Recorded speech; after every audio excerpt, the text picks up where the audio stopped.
Welcome, sport management students, to SPT 1300 Introduction to Sport Management Zoomcast series, interviews with professionals, and this is episode 1. For today, we're fortunate enough to be able to welcome Jacob Kindberg, who is the newly appointed Director of Business Operations for the Jamestown TarpSkunks, and he will be our Series 1, Episode 1 guest today. So, Jacob, welcome. We're happy to have you.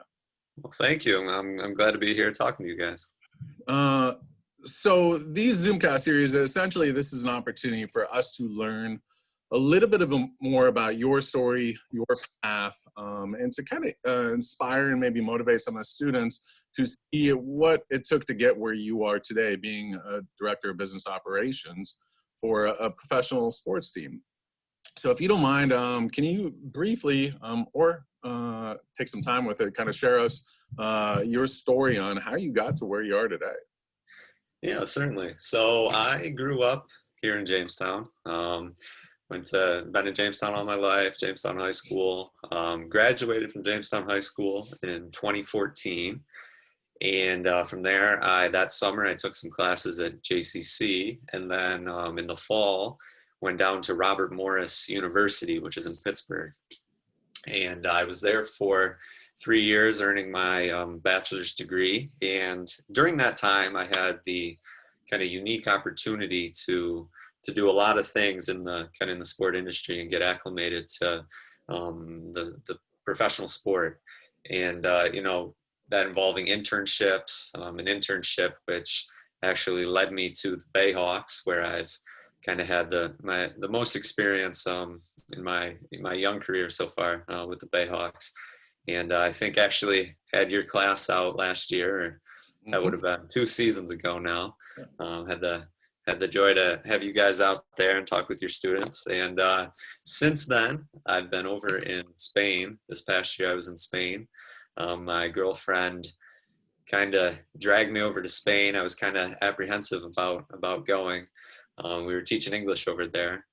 And I got to say, I give credit to her. I mean, that was probably one of the most exciting, most memorable things I've ever done in my life. So very apprehensive at first, but she got me to come over there. I'm glad she did it. And I've been there the last close to a year now. Just came back in the beginning of July.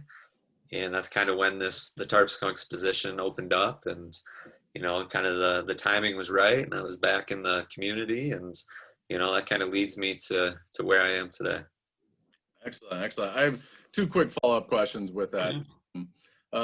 2 easy ones that have to do with Robert Morris, downtown Pittsburgh, outside of Pittsburgh, a little bit. Outside of Pittsburgh by the airport. It's actually in Moon Township, which is maybe 15, 20 minutes outside of Pittsburgh. Did you ever get to Highmark Stadium, which is where the Pittsburgh Riverhounds soccer team plays?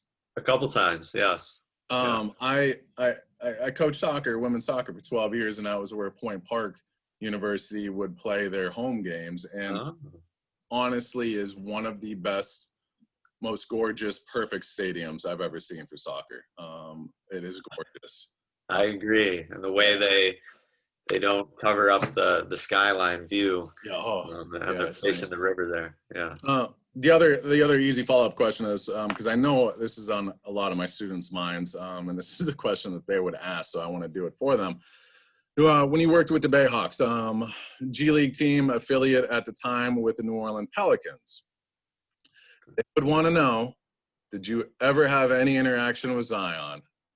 No, unfortunately not. Usually, I wish I would have, but usually in the G League or in the NBA, those highest profile players, the rookies, the Zions, trying to think other, whoever those top 5, top 10 picks are, they're usually not gonna be down in the G League for 2 reasons.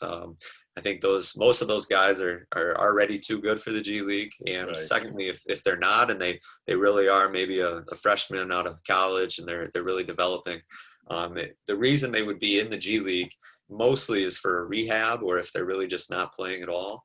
And a lot of times, a lottery pick, the NBA team does not trust.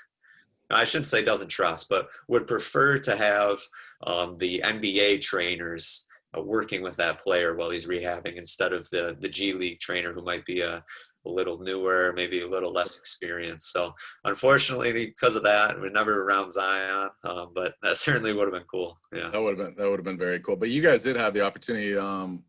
There was and I apologize, I can't remember his name, but you had a player that did make it to the NBA, is now in the NBA, correct? The Bonaventure kid.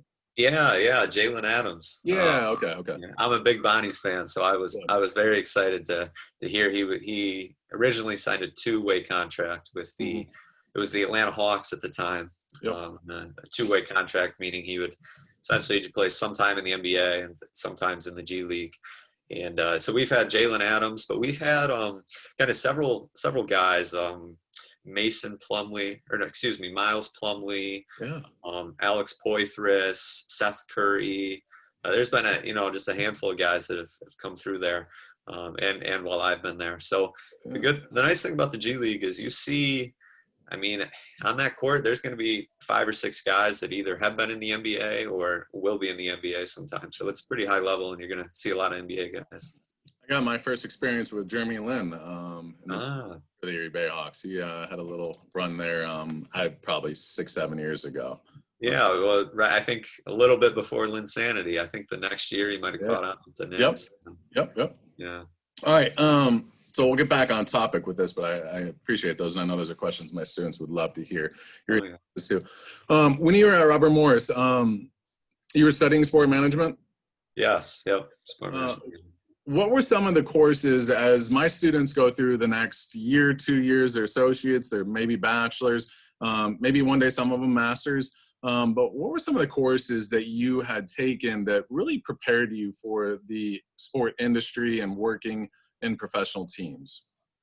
Yeah, that's a good question. So the start was, of course, Intro to Sport Management, which all freshmen had to take. And the reason I mentioned that is because it was in that class that our professors really stressed the importance of 2 things. One being sports sales, and the other one being sports marketing. And those were both classes. There are various classes in those 2 categories as you go through at Robert Morris. But the reason sports sales, first of all, is because it seems that, I don't know about the majority, but there's certainly a lot of jobs when you come out of college with a sport management degree. A lot of jobs are going to be in sports sales. It's probably one of the sections of professional sport with the most job openings, in my opinion, coming out of college. So they really stress to us, even if you don't think you're going to like sales, which I didn't think I was, try to take those sports sales classes, which some are mandatory, some are optional. Try to get a sport sales internship, because you never know if you're going to like it until you actually do it. So it was sports sales, and it was sport marketing, of course, with, social media, websites nowadays, and the kind of the engagement that's done on social, and, the way people consume content on their phones. Sport marketing in a digital sense is probably more important now than ever. So those really were the two areas that were really stressed. Some other classes I took would have been like sport analytics, for more analytically inclined students, and something that probably, it pertains to sports sales as well, the way, like, for example, the Orlando Magic do a really good job with their analytics program, the way that they try to target people for sales. So analytics goes, far beyond the GM picking players based on advanced analytic statistics, and it's really kind of broad in the sports industry. So that's probably a third one I would add. So sports sales, sport marketing, and sport analytics. Excellent. And that's something that we talk about and stress in our introduction to sport management course as well. But I love you saying sales, because that's all my students will know the name Mark Cuban, and Cuban always stresses he'll never hire someone that doesn't have sales experience. He's like, sales is the biggest part of the industry. And when we look at the bottom line of at least professional sports, a lot of it has to do with money, and you don't make money unless you can't sell. So I'm glad you touched on that. And students at JCC have that opportunity as well. And you mentioned marketing, to take sports marketing and promotion in the spring, either their freshman or sophomore year. And so another great class to help prepare them for the industry as much as possible. And analytics, they would get in their bachelor's program. But I think I'm glad you touched on analytics too, because that is such a growing aspect of what makes businesses successful. Sure. Great. As you're going through, I love the input on the courses that you took. Were there any, milestones or breaks or things that you did outside of the classroom, or that happened to you outside of the classroom that really, truly put you on the path towards where you are today? Sure. Yeah. I mean, I think really internships is the kind of the best answer to that question. And I think no matter what area in sport that a student is looking to get into, whether it's, promotions, operations, marketing, sales, I mean, getting the industry, getting the work experience, firsthand experience, kind of in the marketplace is really, really vital. And that's, for me personally, being a freshman at Robert Morris, and, there was a time in my life, I think we talked about this a little earlier before we started recording, that in high school, I thought you go to school, you be a sport management major, and then you're the GM of the Buffalo Bills, or you're the GM of the Yankees or whatever. And that's certainly always what I wanted to be. And, then you get older, you get into college and you realize, well, there's only 30 of those guys in each, or maybe 60, you count the assistant GMs, but the vast majority of jobs in sport are not going to be a player development, the general manager position. So those internships really allowed me to, kind of get my feet wet and get into different areas of the sport industry. Originally it was sales. I've done internships in operations and marketing even. So kind of the internships, a long way to say the internships really give you that basis for, whether how you feel about a certain thing is valid. Maybe that didn't make a ton of sense, but for example, I knew I didn't want to be in sports sales. I knew it going into school. Did not want to be in sales at all. I thought I would hate it, terrible. But my first internship recommended to me by my professors was to do a sales internship with Erie Bayhawks. And so I did it, moved to Erie for a semester, realized it's definitely something that I enjoyed. It's something that I could be good at. With my personality, I could still succeed in sales. And I realized that it really wasn't what I thought it was. So all that to say, you're not really going to truly understand what it is that you want to do until you do it. Even if you think you want to do sales, maybe you get in there and it's not right for you. And that's why, do that when you're doing an internship. Don't wait till your first job and then decide you don't like it. I mean, have a good idea of what you want to do going into that first job, because you've had 3 or 4 internships and all in different areas of sport, and you have a better understanding of what you personally would be best at. Right, that's perfect. And I want to kind of piggyback a little bit. I'm not going to steal your spotlight, but I want to tell a story real quick. Follows along exactly what you said. When I did 3 internships throughout college. And it was my last internship that turned into a full-time job, and it was with the Erie Otters of the OHL, the hockey team. Mm-hmm. A lot of students will know Connor McDavid came from. And when I first started interning the first month with them, I had some really good advice, which is going to segue into the next question. But I was fortunate enough in college to listen to and I forget his name, but he was the vice president of NFL Europe at the time. I'm dating myself here because NFL Europe hasn't been around for a while. But he came in and spoke at a conference that I attended, and he gave some advice saying that whenever you get your foot in the door, or whenever you dip your toes into the industry, do everything that you possibly can, and do the things that nobody else wants to do. And it's kind of twofold. One, do everything that you can, because you find out what you like and what you don't like, and where you want to pursue later, kind of what you were addressing. And also do things that nobody else wants to do, because it makes you important. It makes you somebody that is beneficial to the organization. If nobody wants to do something and you're the one doing it, you're going to be a benefit to them. So I remember when I was interning with the Otters, when it started off, and it was kind of just a general internship where I got experience with in-game promotions, pre-game promotions. I got experience with the marketing, with the sales. And I even remember it was a Saturday evening game. And on Sunday, we had the McDonald's Kids Club open house. So we invited all these couple hundred kids into our arena, and they got to hang out with the Otters and do stuff with the Otters. And one of the things that we needed was an air hockey table. And Dick's Sporting Good actually donated one to us, but it was 11 o'clock p.m. on a game night after the game, and we needed to put this air hockey table together. So me being the intern, I sat there for 3 hours until 2 a.m. in the arena putting this air hockey table together. But the really cool thing about doing things that nobody else wants to do is during that time, a lot of the OHL, the Erie Otters coaches would always have post-game meetings. And they would sit in their offices until 2 a.m. And I was doing this outside of their office. So at that same time, while I was putting together an air hockey table, I was having conversations and networking with former NHL players, former NHL coaches, now Erie Otters coaches.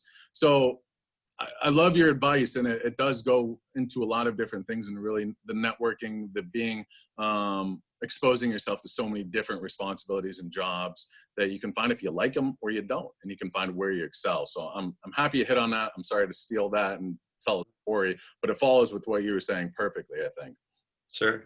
Yeah. Which that's kind of going to segue into the next two questions. I was mentioning that VP for NFL Europe that gave that advice, do the things that nobody else wants to do. Have you ever, is there anybody that's ever shared a really piece of great advice that resonated with you and stuck with you and helped you throughout your career? Yeah, it certainly is. I had quite a few professors, or a couple of professors at Robert Morris that I became very close with, and they really said three things. First two we've already hit on. Try everything, see if you like it or not. Do the stuff that nobody else wants to do, as you mentioned. But kind of the biggest one, and the one that kind of pushed me to where I am now, that otherwise I certainly would not be, was go do something that you don't like, or that you think you don't like. Go do something that you think you don't like. And for me, that was sales. So, sitting in that sport management class, as a freshman, and hearing, it was, to me, honestly, it was a little discouraging at first, hearing, most of the jobs are going to be in sales. And it was discouraging to me because I thought, I don't want to do sales. I'm not going to be good at it. I'm not comfortable in kind of that environment. And I remember sitting with a professor one day after class, and they were always very good about trying to help you as best they could. And she said to me, her name is Dr. A. She was from Greece. I can't pronounce her last name, but she said to me, go try something you don't like. And she asked me, what is that thing that you don't like? And I said sales, and I talked about how, honestly, I was a little discouraged after the first couple of weeks because maybe this sport management isn't what I thought it was going to be. And so she said, just go do it. And it kind of hooked me up with the president and vice president of the Bayhawks. And there had been a student at Robert Morris who had graduated the year prior, and he had done the internship, a sales internship that I did, and he, just raved about how good it was at the Bayhawks. And yeah, it was a lot of hard work, but it's a great experience. So I kind of, with the help of my professor, talked myself into doing something that I didn't think I wanted to do. So trying something that I don't like. And, so now here I am. I've been doing sales for a few years now, and really, really feel comfortable in the role. And then the other thing I would say is, this wasn't really necessarily some advice, but something that I found to be very helpful. When you're doing your internship, wherever it is, whatever role you're playing, and no matter what department you're in, and on game night, interact with the fans as much as you can. And I've found that, I was doing sales for the marathon. I did operations, so similar at an event. Just go interact with those people, because it really does two things. It helps you better understand kind of what you're trying to provide. You think you know what you're trying to provide to the fans, but go talk to them and see if what you think is working really works. But more than that, and kind of more long lasting and more impactful, is I think it really allows you to communicate better. And just going up and saying, hi, how you doing, how's the game, do you need anything, or they come up to the customer service tent and you help them. Those are skills that you probably don't even notice it while you're doing it, but those are sales skills. Those are good communication skills that, as you get farther in your career, just having those hundreds and hundreds of conversations makes you more comfortable in a boardroom with the president of a company who you're trying to get to spend $10,000-$12,000, and you're more comfortable in that situation. So I would say, those two things: try something you don't like, go do something you don't like, and interact with the fans, interact with everyone while you're doing it. It's pretty amazing right now. I asked you a question about the best advice that you've ever been given, and I think you gave the students some excellent advice, maybe the best that they've ever been given. So I appreciate that. Kind of came full circle here. Yeah, sure. I do want to go back real quick to another thing that you keep mentioning, and I think it's just a theme that students, it would be important for them to understand. Do something you don't like. And for you at the time, it was sales. Mm-hmm. Correct me if I'm wrong, and I apologize if I'm wrong, but did I hear that you led the G League in sales the year that you were working with the Bayhawks? I didn't quite lead the G League, but I did. I did do very well. I was fortunate enough to do very well as a rookie salesman. There was 1 month where I led the league, the rookie sellers in group sales. So awesome. That was a group of, I think there were 53 or 54 of us, and for a short time I was leading the league in group sales, which just kind of goes to show that. So I always thought of myself coming into college as kind of not very outgoing and maybe anti-confrontational. Not that you should ever be confrontational while selling, but just that never wanted to walk into a boardroom, and kind of my idea of sales was, give me this money, this is why you should do it, and being like very strict and to the point. And that's never been me. That's never been how I communicated, how I feel comfortable. I don't feel comfortable when people do that to me. Kind of that pushy salesman was my idea of what sales was, and that's just the way it was.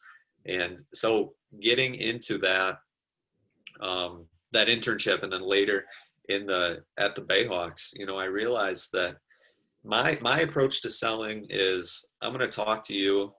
We're going to sit down. We're going to have a phone call. I'm going to sit down in person, and we're going to see if there's something that makes sense for you. If I'm talking to my father, who I know just likes coming to a game, and he doesn't want any of the frills, he just wants to watch the game.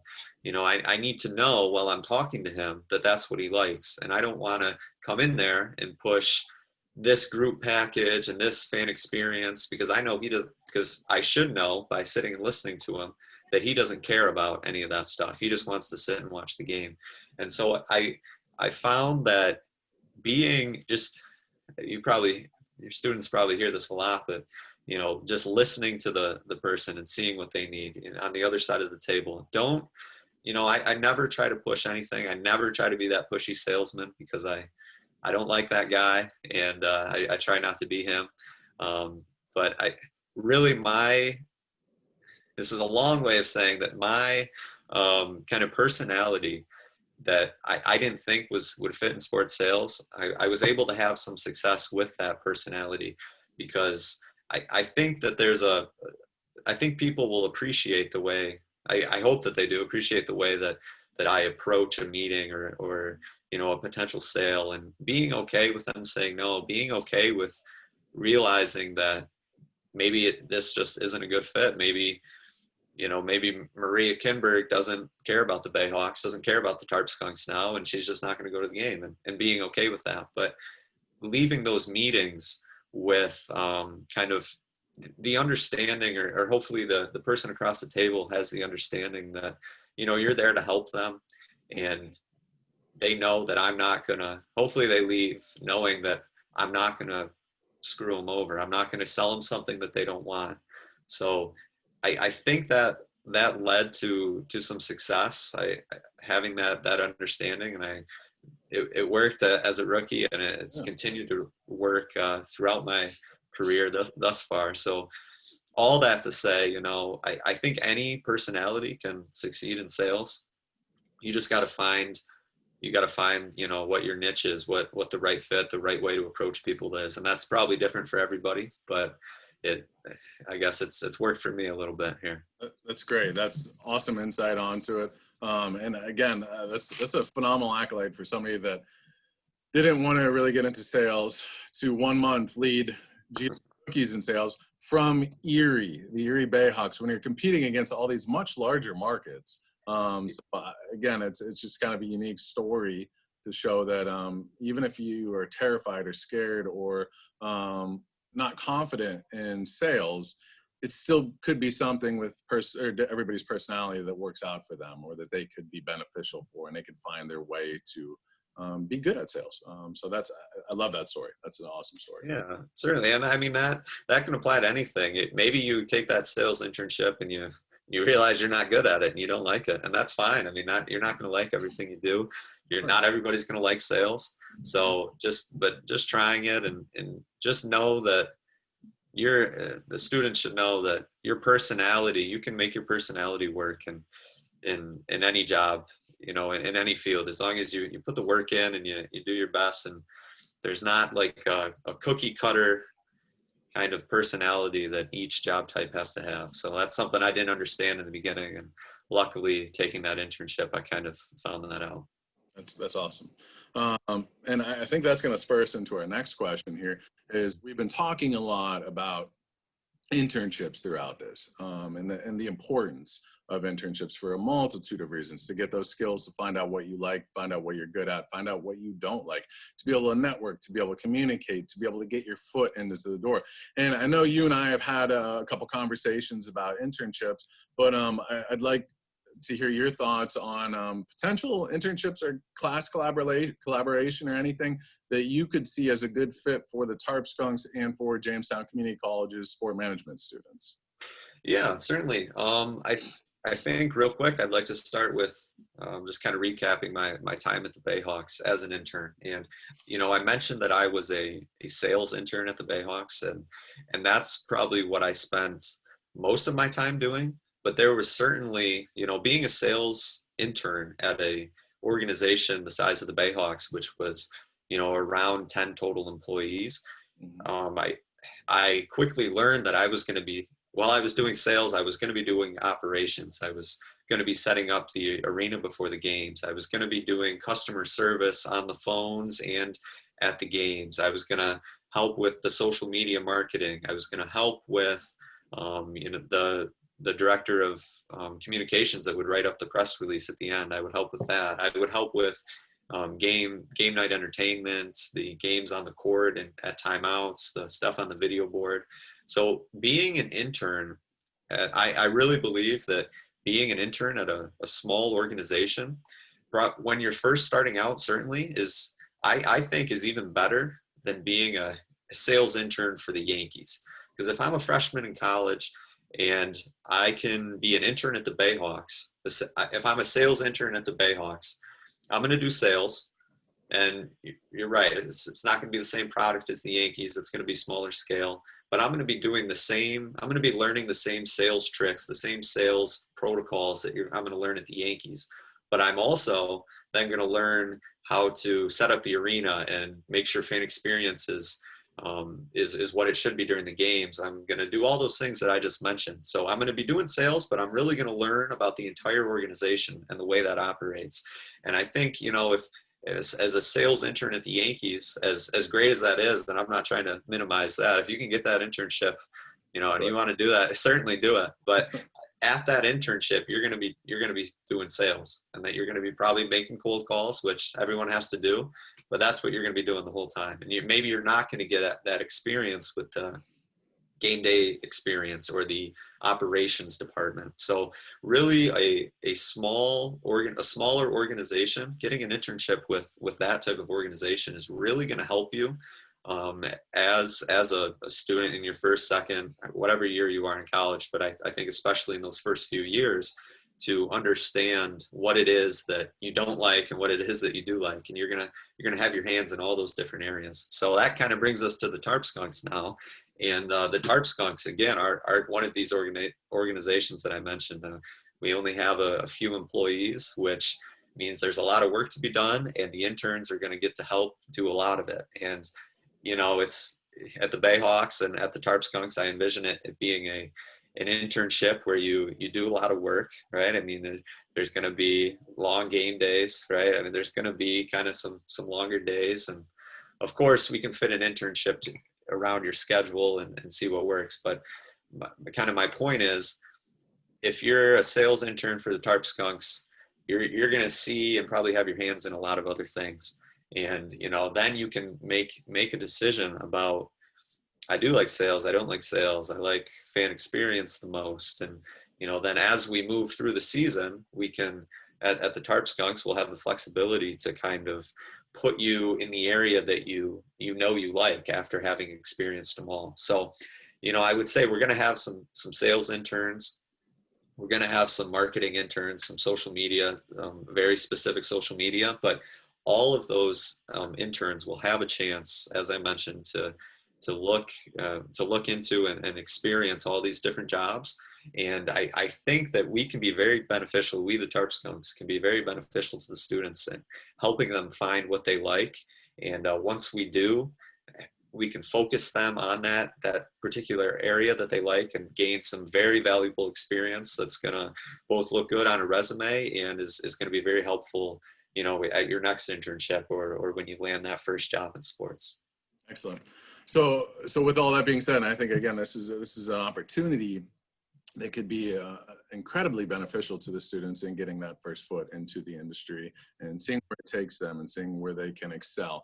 What do you envision the steps for students that might be interested for a spring or a summer internship? Would it be getting in touch with you, or is there a website that they need to go to submit an application or a resume? Or ideally, what do you envision the process being for those students to apply for it? Yeah, so that's a good question, and I think we're still trying to flesh some of that out.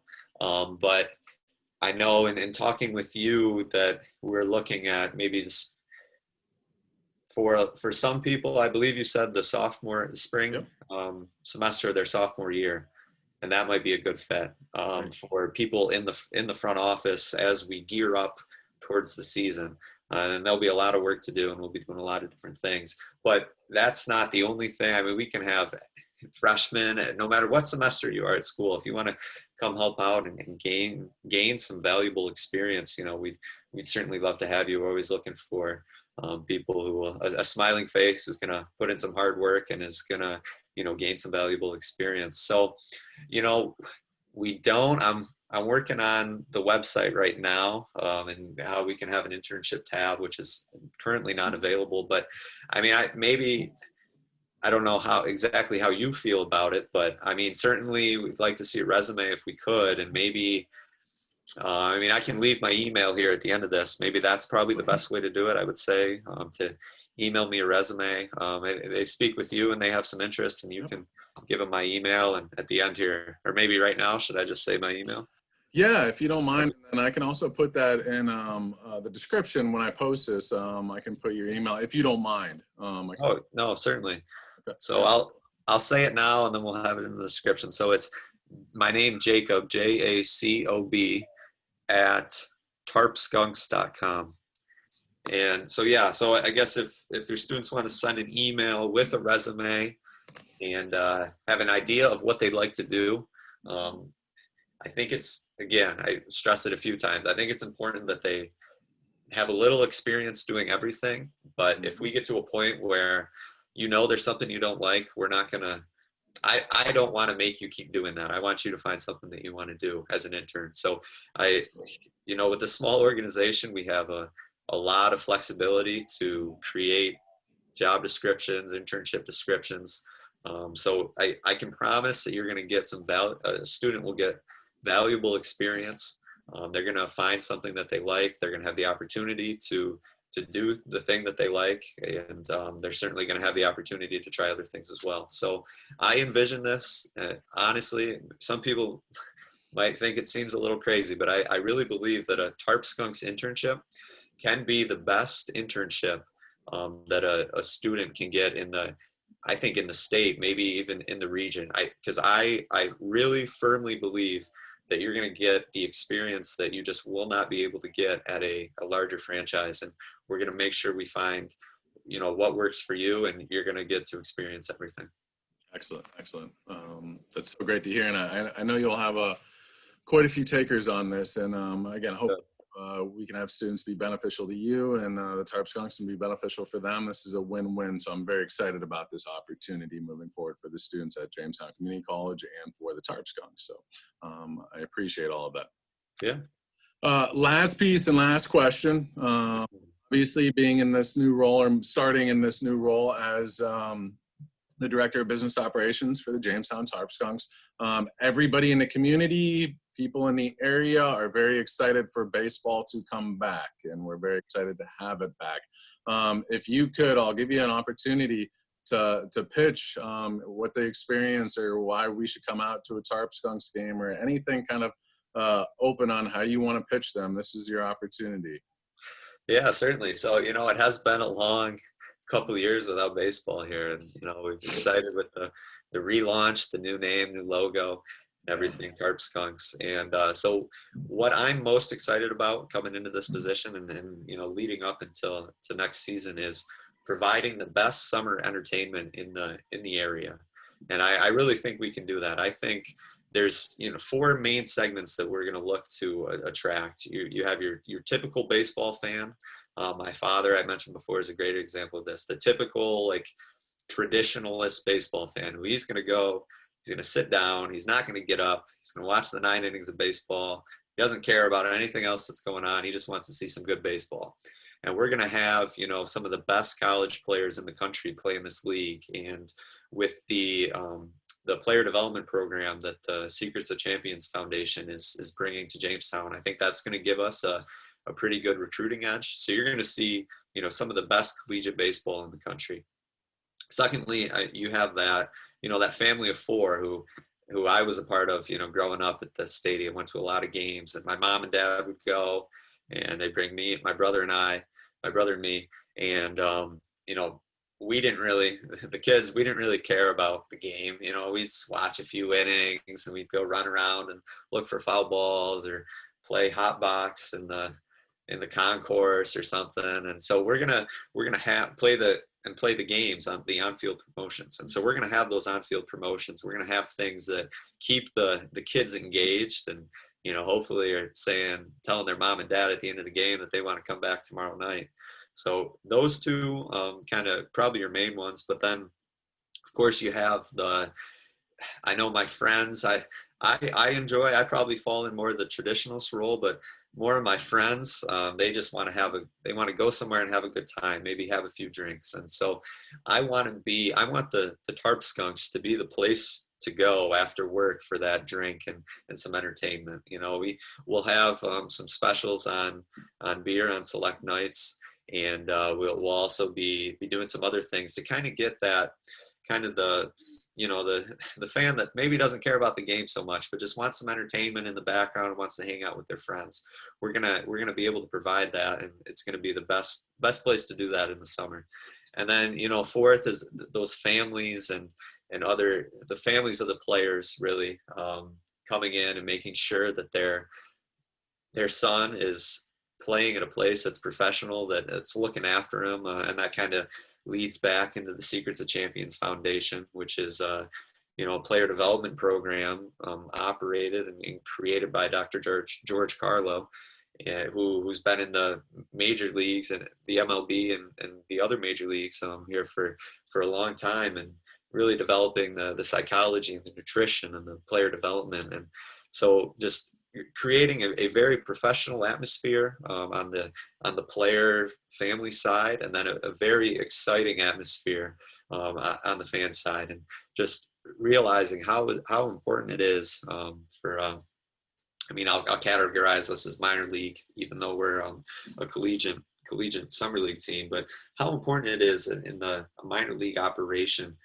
to create the fan experience. And so I think that's something that you're going to notice when you walk into the ballpark. There's something to do for everybody, whether you care about the game or not. You're going to be constantly entertained. We're going to find ways to get you back. We're going to find ways to get your group involved, your company, and there's really going to be something that fits everybody in the Jamestown community. So I think that's what I'm most excited for. Very good, very good. Well, you got me excited about it, so I'll make sure this next season I will be at a handful of games. I'm excited for it, and hopefully I'll be able to see some of my students working the promotions or doing the sales and all that stuff. So I hope so. With that said, that was the last question we have for you. So I really want to thank you. I know you're going to get extremely busy coming up here shortly. Transition into the new role, but I want to thank you sincerely for taking the time out of your day to meet with myself and to be able to showcase this to my students and have them hopefully learn a little bit from you and be able to apply some of the things that you said, because this is very, very, very valuable information for students that want to get into the sport industry and become in any capacity in front offices or coaching or strength conditioning or nutrition or whatever it might be. This is great information that's applicable for all of them. So thank you, Jacob. Well, certainly. Yeah. And, thank you for having me on. And I was in your students' shoes not too long ago, only a few years ago. And I can understand the apprehensions or the things you might be a little nervous about trying to do and, getting out into the real world. At least that's how it was for me. Maybe your students are more confident than I was.